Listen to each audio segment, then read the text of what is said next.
Hello students, my name is Ifra Gupta from SKLGD Public School. Today I teach you about the second chapter of history, trade to territory. Continue हमारा ये chapter चल रहा था। जो last video था उसमें हमने आपको बताया था कि कंपनी ने किस तरह से अपना एक्सपेंड करना स्टार्ट किया था और उन्होंने किस तरह से जो इंडियन स्टेट से इंडियन रूलर्स थे उनको अपनी नई नई पॉलिसी के जाल में फंसाया था और वो पॉलिसीज जो थी वो इंडियन स्टेट या इंडियन रूलर्स को माननी कंपलसरी थी। इसी के साथ ही हमारा नेक्स्ट टॉपिक भी हमने आपका जो था वो भी फिनिश किया था। वो हमारा टॉपिक था टीपू सुल्तान और हैदर अली के बारे में। जो टीपू सुल्तान थे उनको क्या कहा जाता था, उनको बंगाल का उनको कर्नाटक मैसूर का टाइगर कहा जाता था। इसलिए कहा जाता था कि उन्होंने एक बार फाइट हुई थी उनके टाइगर के साथ और जिसमें वो जीत गए थे। अगर हम हैदर अली की बात करें जो टीपू सुल्तान के फादर थे वो भी ब्रिटिशर्स के अगेंस्ट में थे और ब्रिटिशर्स थे उनके सबसे बड़े क्या थे, वो विरोधी थे। और ब्रिटिशर्स और वो बहुत पूरे मैसूर राज्य में, कर्नाटक राज्य में बहुत ही क्या थे, बहुत ज़्यादा पावरफुल थे। और जो ब्रिटिशर्स थे वो जानते थे कि हम जो हैदर अली हैं इनको डायरेक्टली हम क्या नहीं कर सकते, किसी भी वॉर में इनको हरा नहीं सकते हैं। और लेकिन कहीं ना कहीं जो हैदर अली थे वो किससे सपोर्ट लेते थे, वो जो फ्रांसीसीस थे उनसे सपोर्ट लेते थे। और उन्होंने अपनी जो आर्मी थी, जो हैदर अली की आर्मी थी, वो हैदर अली अपनी आर्मी को जो ट्रेनिंग दिलवाते थे वो किससे दिलवाते थे, फ्रांसीसियों से दिलवाते थे।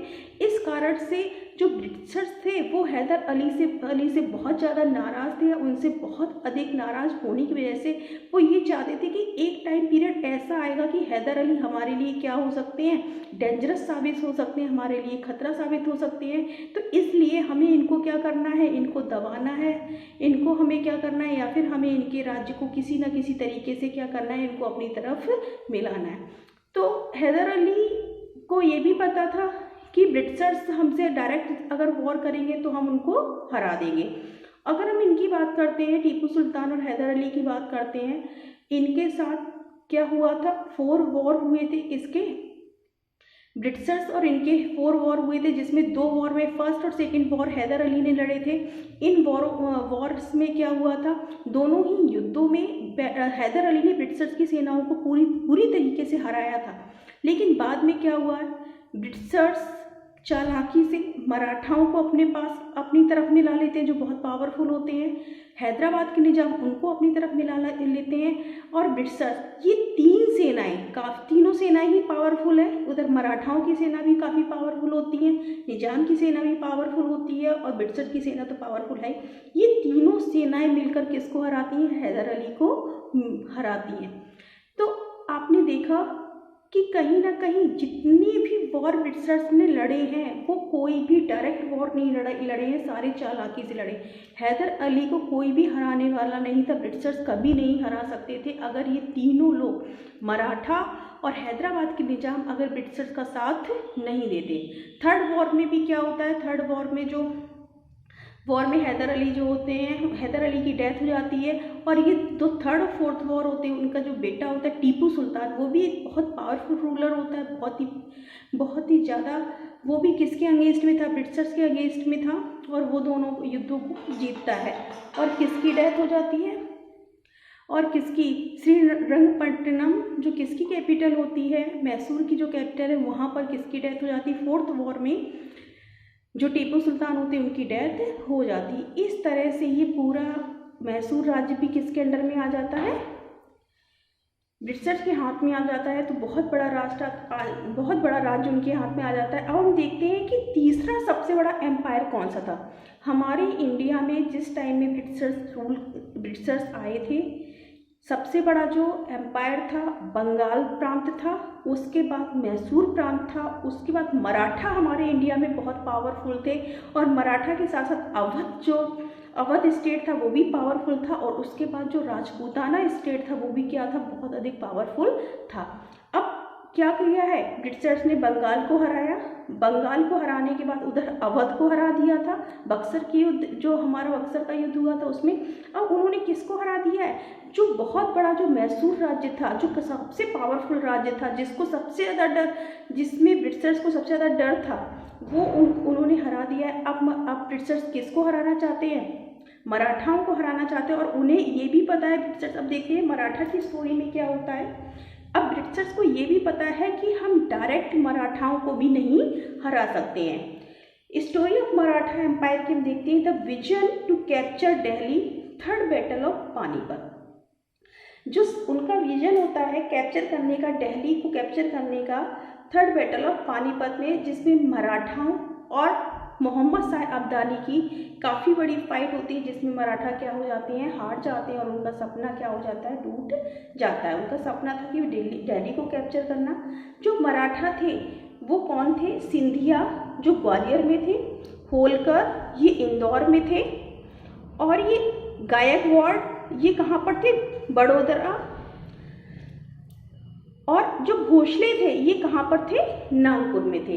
तो ये जो मराठा थे ये 4 पार्टों में डिवाइड थे और चारों ही पावरफुल थे।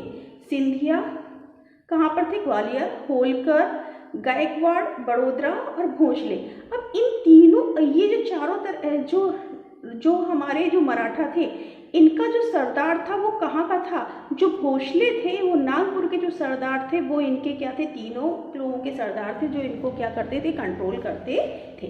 सभी के एम्पायर अलग अलग थे लेकिन उनके ऊपर सबसे ऊपर कौन था, पावरफुल कौन था, अगर पेशवा, जिसको कहा जाता था जिसमें सभी की सत्ता किसके हाथ में थी, पेशवा के हाथ में होती थी। और पेशवा कहाँ पर रहते थे, पुणे में रहते थे। यहाँ पर भी ब्रिटिशर्स को ये पता है कि हम अगर इन मराठाओं को एक साथ हम क्या नहीं कर सकते हैं, हरा नहीं सकते हैं। अब यहाँ पर भी ब्रिटिशर्स चालाकी चलते हैं और वो उनका ये देखते हैं कि मराठाओं की वीकनेस कहाँ पर है, हम इनको किस तरह से हरा सकते हैं। अब आपको पता होगा कि जहाँ पर ये 4 लोग हैं, सिंधिया, होलकर, गायकवाड़ और भोसले, उन्होंने ये इसमें वीकनेस देखी ब्रिटिशर्स में, कहीं ना कहीं इंटरनल जो है इनके अंदर क्या चल रहा है, कहीं ना कहीं कोई ना कोई इनके अंदर क्या चल रहा है, इंटरनल यहाँ पर कुछ ना कुछ रीजन है। तो उन्होंने उन्हीं जो कमियाँ थी, वहाँ की जो वीकनेस थी उनको निकालना स्टार्ट किया। तो उसको वीकनेस निकल के ये पता चली कि ये जो आपस में है ये आपस में ही एक दूसरे की क्या करते हैं, कटी करते हैं। तो उन्हें ये बहुत बड़ा उन्हें क्या मिल गया, बहुत बड़ा उन्हें वीक पॉइंट मिल गया था, किसको, ब्रिटिशर्स को। वॉर विथ मराठा, अब देखिए ये पावरफुल एम्पायर था और वॉर होता है किसके साथ, मराठा के साथ। Maratha were not defeated in the single war, मराठाओं को कोई ब्रिटिशर्स जो थे सिंगल वॉर में नहीं हरा पाए थे और उन्होंने मराठाओं के साथ अलग अलग वॉर किए। First Anglo Maratha war 1775 and 1782, 1775 से लेकर 82 तक चला। नो क्लियर विक्ट्री, इसमें किसी की भी क्लियर जीत नहीं होती है और ना ही विक्ट्री। और इसमें एक क्या होती है, सालबाई की संधि की जाती है, जो संधि क्या होती है, बहुत ज़्यादा फेमस होती है। इसमें क्या होता है, दोनों लोगों के जो जीते हुए राज्य होते हैं वो आपस में एक दूसरे को रिटर्न करने हुए होते हैं। और इसमें क्या होता है कि जो पेंशन है, पेंशन के रूप में जो वहाँ के पेशवा हैं उनको दिया जाएगा। और इस तरह से यहाँ पर एक सालबाई की जो संधि होती है मराठाओं और अंग्रेजों के बीच, ये बहुत अधिक क्या होती है, फेमस होती है। नेक्स्ट हमारा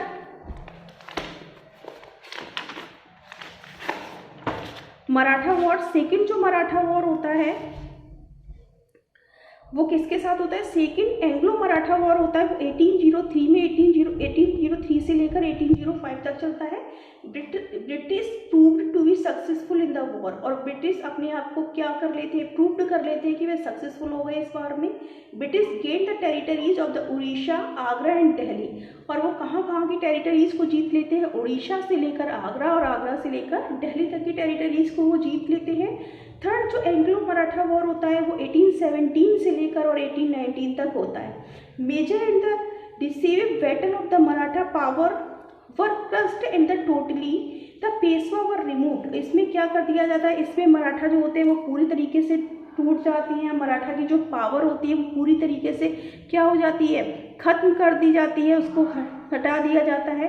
पेशवा जो होते हैं उनको रिमूव कर दिया जाता है। पेशवा आपने देखा था, जो नागपुर के जो पेशवा थे, पुणे के पेशवा थे, वो होलकर, सिंधिया, गायकवाड़, सभी में सबसे पावरफुल जो कौन होते थे, जो पेशवा होते थे, जिनको सरदार कहा जाता था, उनको हटा दी, उनकी पोस्ट को ही वहाँ से हटा दिया जाता। और पेशवा, ब्रिटिशर्स को ये पता था अगर पेशवा यहाँ पर रहेंगे तो ये अपनी शक्ति को दोबारा क्या कर सकते हैं, दोबारा जोड़ सकते हैं। तो पेशवा को हटाकर कहाँ भेज दिया जाता है, बिठूर, कानपुर के पास बिठूर में भेज दिया जाता है। और किसके साथ, पेंशन के साथ, कि उन्हें पेंशन दी जाएगी। आपने देखा होगा कि जब हमारा फर्स्ट, अगर आप 1857 पढ़ेंगे, बैटल ऑफ 1857, जो पहला इंडिपेंडेंट वॉर हुआ था, झांसी की रानी उसमें नाना साहब का जो रोल होता है, नाना साहब किसके ही बेटे थे? पेशवा के ही, नाना भाव के बेटे थे, पेशवा के ही बेटे थे, जिनको पुणे से कहाँ पर शिफ्ट कर दिया जाता है? बिठूर में शिफ्ट कर दिया जाता है। तो यहाँ पर आपने देखा कि बंगाल हमारे हाथों से चला गया, किसके पास आ गया? ब्रिटिशर्स के पास आ गया, और मैसूर राज्य आ गया।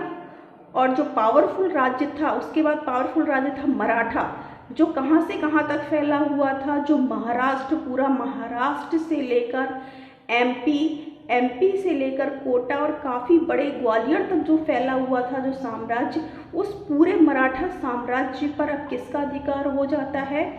वहाँ पर ब्रिटिशर्स का अधिकार हो जाता है। अब ब्रिटिशर्स किसको हरा चुके हैं? टीपू सुल्तान को हरा चुके हैं। मराठा को, जो उन्हें सबसे पावरफुल जो स्टेट लग रहे थे, जो उन्हें लग रहा था कि कहीं ना कहीं अगर हमने इनको नहीं हराया तो हमें इंडिया छोड़ के जाना पड़ेगा। तो हमारा ये वाला टॉपिक भी ख़त्म होता है। ब्रिटिशर्स के साथ जो एंग्लो मराठा वॉर हुआ है, ये कितने हुए हैं? 3 हुए हैं। और जो मैसूर एंग्लो वॉर हुए थे, वो कितने हुए थे? 4 हुए थे।